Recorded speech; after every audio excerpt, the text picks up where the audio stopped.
we find out that our fiscal court, the Letcher County Fiscal Court, has a fund, has a program where our tax dollars are going to be paying people's ankle bracelet fees.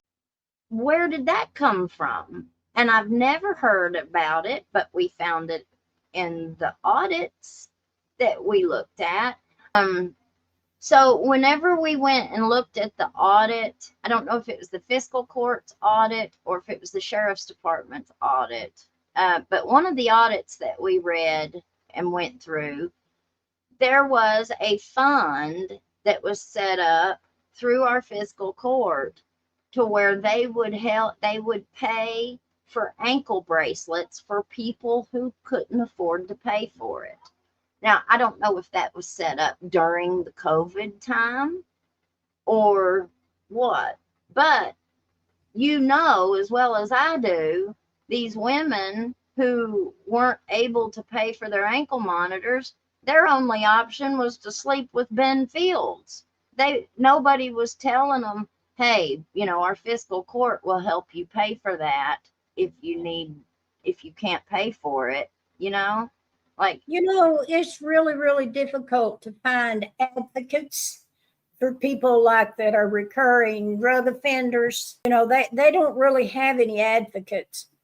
And all the people that were supposed to be, trying to prosecute them and make them responsible for whatever they've done and to try to give them a second lease on life, there wasn't any of them advocating for them. They just, there they are. And they're just, dumped into this court system. And all these different channels that they have to go through.